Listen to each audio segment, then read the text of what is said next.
2014 оны 12 сарын 34-нд барьсан гэж зүтгээд байна л да. Яг л энэ шийдлийн засгийн газар чинь байгуулагдсан л ийм л өдөр шүү дээ. Тэгээ баяр хин сайхан бэлэг сайд чинь 5 сарын 1-нд үг хэлсэн шүү дээ. 5 сарын 1-нд. Одоо тэ энийг нөө 4 сарын 1 гэдэг шиг юм болох гэдэг юм биш үү? Энэ 4 сарын 1 байсан юм аа. Тэгэд анх одоо энэ татварыг орж ирэхэд бас Баатартаа нэлээд маргаан болж ирсэн. Яг ямар татвар тавих гэдэг, зорилттой татвар муу юм уу? Хинээс авах юм, аж ахуй нэгж авах юм уу? Төлөх юм уу? Иргэн төлөх юм уу? Суутхан тооцох татвар мөн үү гэдэг ингээд баахан маргаан болоод анханасаа энэ хотын татвар чи өөрөө юм тооцоогүй судалгаагүй орж ирсэн байхгүй. Одоо тэр тооцоогүй судалгааг нэг одоо хүртэл эн чинь толгойных нь эргүү гараагүй л явж штэ. 47 тэрбум төгрөг цуглуулах гэдэг юм уу? Эсвэл 4.7 тэрбум төгрөг цуглуулах гэдэг юм уу гэхээр хэлж чадахгүй байна. 4.7 тэрлион борлуулалт яг энэ жочд буудлууд, амралтын газрууд, ресторанууд хийдэг юм бол тэгвэл ерөөсөө нийслэлийн татварын газар чи ажилддаг юм ба штэ.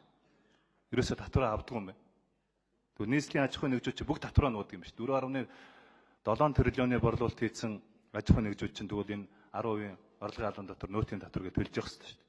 Ингээд нэг юм татвар оруулж ирж байгаа нэгэд анханасаа нэг мордохын азгаа гэдэг шиг юм тооцоогүй судалгаагүй ороод ирсний л удаа гайвалчаад байна л да. Тэгээ үнэхээр засгийн газар нь одоо татчих авахгүй гэдэг бол энэ хуулийг их хурл батлая гэдэг бол тэгвэл эн чинь 0-оос 1% гэд оруулж ирээд байна шүү дээ. Тэгвэл 0%-аар нь батлаад өгч л тэ тэгвэл. Ийм болцсон бас их хурл дээр, ийм эрхэн бас их хурл дээр байж байгаа шүү дээ.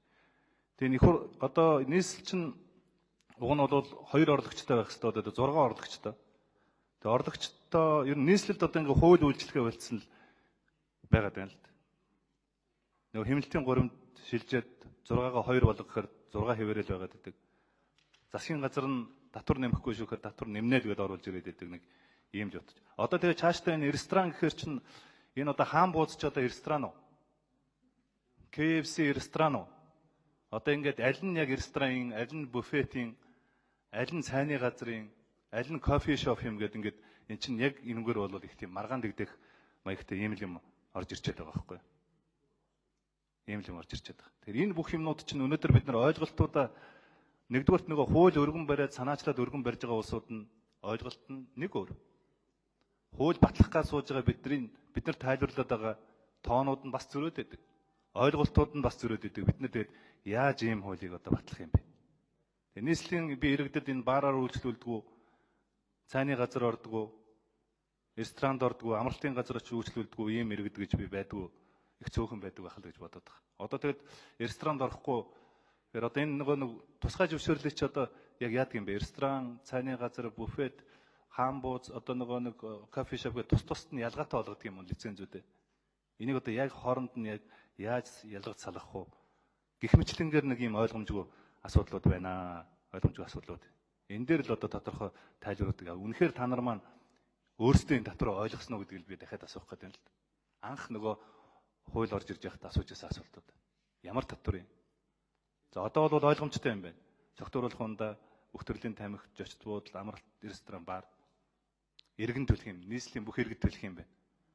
Тэгвэл одоо 47 тэрбум төгрөг та нар хөрөмтлүүлэх гэдэг нөгөө татвар хэлбэрээр 4.7 тэрбум төгрөг хөрөмтлүүлэх гэдэг. Энэ яг зорилттой татвар мөн үү? За гишүүний асуулт хариулъя.